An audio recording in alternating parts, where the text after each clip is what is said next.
देखो बच्चों question number 6 क्या कह रहा है, explain why 7 into 11 into 13 plus 13 ये एक नंबर है कि एक कॉम्पोजिट नंबर है। पहले तो ये समझो कॉम्पोजिट नंबर्स होते क्या है।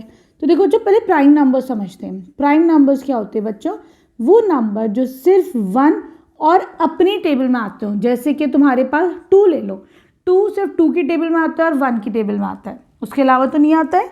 17 ले लो, 17 सिर्फ अपनी टेबल में आता है और 17 के में आता है कि नहीं। 17 के कितने फैक्टर्स है, एक 1 है और एक 17 है। 2 के कितने फैक्टर्स है, एक 1 है और एक 2 है। 3 के कितने फैक्टर्स है, एक 1 है और एक 3 है। तो ये सारे नंबर्स क्या है, प्राइम नंबर्स है। 1 प्राइम नंबर नहीं होते, ठीक है। 2 से स्टार्ट होते prime numbers, 1 is neither composite nor prime. तो जो नंबर्स प्राइम नहीं है वो कॉम्पोजिट होते हैं, ठीक है, जिनके 2 से ज़्यादा फैक्टर्स होंगे। देखो 2 के सिर्फ 2 ही फैक्टर है, 1 और 2। 17 के 2 फैक्टर है, 1 और 17।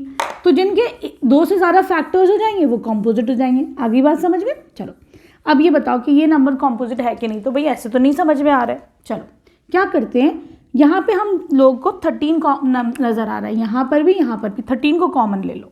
चलो ठीक, क्या बचे, 7 इंटू 11 इंटू 1 प्लस ये वाला 1, ठीक है। ये कितना हो जाएगा 17, ये कितना हो जाएगा 77 इंटू 1, 77 प्लस 1।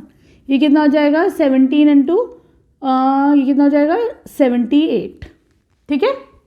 चलो अब तुम ये देखो, अगर मैं 78 के प्राइम फैक्टर्स निकालती हूँ तो इसको ज़रा सा 2 से करना 78 को।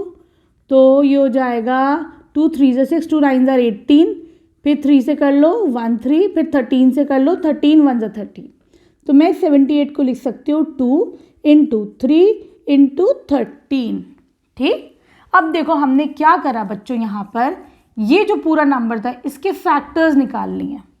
तो इसके पास कितने फैक्टर है, 1 2 3 फैक्टर्स हैं इसके पास, है कि नहीं। तो इसका मतलब क्या ये प्राइम नंबर है, नहीं भाई, 2 से ज़्यादा फैक्टर्स होंगे। That means it is a composite number. आगे समझ में, it has more than 2 factors. तो ये क्या हुआ बच्चों, ये कॉम्पोजिट नंबर हो गया, ठीक है। बहुत नाम से समझो। चलो अब आ जाओ तुम अगले नंबर पर।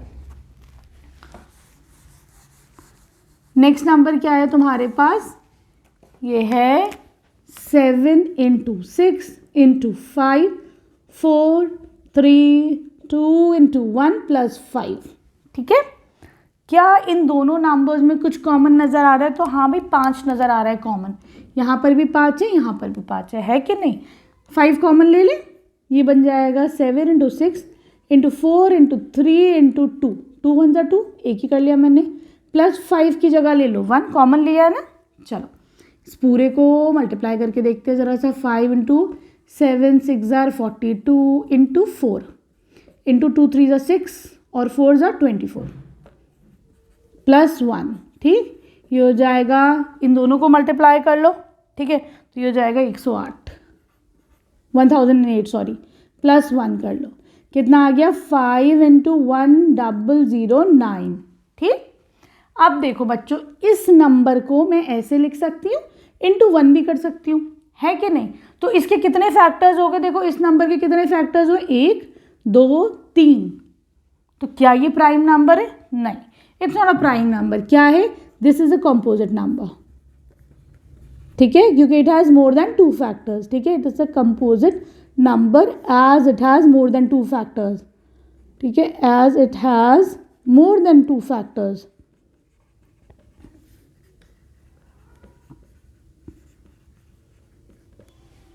ठीक है, क्लियर है।